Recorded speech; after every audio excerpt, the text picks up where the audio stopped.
Assalamualaikum warahmatullahi wabarakatuh.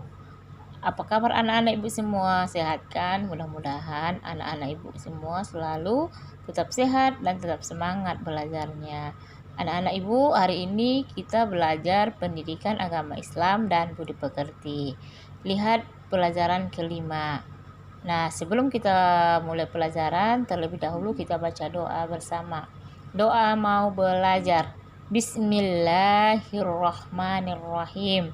Rabbi zidni ilma warzuqni fahma wa amalan soliha. Ya Allah, tambahkanlah ilmuku dan berilah aku pemahaman yang baik dan jadikanlah aku seorang yang soleh. Amin.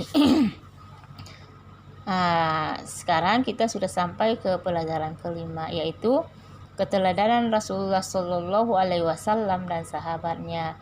Yang pertama, sebelum kita mulai menceritakan tentang kisah Nabi, di sini ada gambar anak soleh.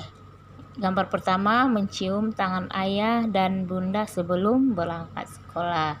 Jadi yang pantas kita contoh di sini, kalau kita mau berangkat sekolah, disalam kedua orang tuanya, ya nak. Nah, untuk gambar berikutnya bagian A, amati gambar berikut. Di sini ada gambar anak yang sedang mendengarkan nasihat ayah. Gambar kedua, meminta izin bunda sebelum berangkat ke sekolah. Yang ketiga, saling berjabatan tangan ketika bertemu. Kemudian yang keempat, berdoa terlebih dahulu sebelum makan. Nah, di sini ibu berharap supaya anak-anaknya bisa mencontoh hal-hal yang tercantum dalam gambar tersebut dan melaksanakannya dalam kehidupan sehari-hari. Nah, kemudian kita lanjut ke bagian B, yaitu kejujuran dan kasih sayang Rasulullah Shallallahu Alaihi Wasallam. Di sini kita akan membahas secara ringkas kisah Nabi Muhammad Shallallahu Alaihi Wasallam. 1. Nabi Muhammad Shallallahu Alaihi Wasallam digelar dengan sebutan Al-Amin. Nah, kalian tentunya sudah mempelajari kisah 25 Nabi. Nabi Muhammad Shallallahu Alaihi Wasallam pasti disebut sebagai Nabi ke-25 atau Nabi yang terakhir. Nabi Muhammad SAW sejak kecil sudah menjadi anak yatim piatu. Oleh sebab itu, beliau sangat mencintai anak yatim dan menganjurkan umatnya untuk merawat, mendidik, dan mencintai anak yatim. Di samping itu, Nabi Muhammad SAW terkenal dengan sangat jujur. Sikap jujur tersebut sudah diperlihatkan sebelum beliau diangkat menjadi rasul. Pada usia remaja, beliau diminta bantuan oleh pamannya untuk membawakan barang dagangan Siti Khadijah binti Khuwailid yang kaya dan dihormati di kota Mekkah. Pada usia 35 tahun, Nabi Muhammad SAW bersama-sama dengan orang-orang Quraisy diminta untuk memperbaiki Ka'bah. Ketika pembangunan sudah sampai ke bagian Hajarul Aswad, bangsa Quraisy berselisih tentang siapa yang mendapatkan kehormatan untuk meletakkan Hajarul Aswad ke tempatnya semula.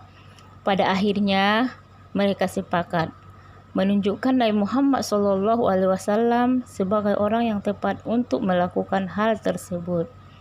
Rasulullah SAW pun kemudian menyarankan suatu jalan keluar yang sebelumnya tidak terpikirkan oleh mereka. Beliau mengambil selembar selendang. Kemudian Hajarul Aswad itu diletakkan di tengah-tengah selendang tersebut. Beliau lalu meminta seluruh pemuka kabilah yang berselisih untuk memegang ujung-ujung selendang itu. Mereka kemudian mengangkat Hajarul Aswad itu bersama-sama. Setelah mendekati tempatnya, Rasulullah SAW yang kemudian meletakkan Hajarul Aswad tersebut ke tempatnya semula. Ini merupakan jalan keluar terbaik. Seluruh kabilah setuju dan meridhoi jalan keluar itu. Mereka pun tidak jadi saling menumpahkan darah. Sejak saat itulah beliau dikenal di antara kaumnya dengan sifat-sifat yang terpuji. Para sahabat dan pengikutnya sangat menghormati dan mencintai beliau, sehingga beliau digelar dengan sebutan Al-Amin. Al-Amin artinya orang yang dapat dipercaya. Mari kita teladani sifat jujur Nabi Muhammad SAW dalam kehidupan sehari-hari. Misalnya, jika orang tua kita meminta bantuan untuk membeli sabun atau hal-hal yang lainnya ke warung, ada sisa pembelian, uang itu harus dikembalikan kepada orang tua. Percayalah, anak jujur pasti disayangi teman-teman, guru, dan orang tua. Anak-anak ibu, hari ini sampai di sini dulu materi pelajaran kita. Mudah-mudahan dengan materi tersebut anak-anak bisa mengambil hikmahnya dan mencontoh perilaku Nabi Muhammad SAW dalam kehidupan sehari-hari. Sekian, assalamualaikum warahmatullahi wabarakatuh.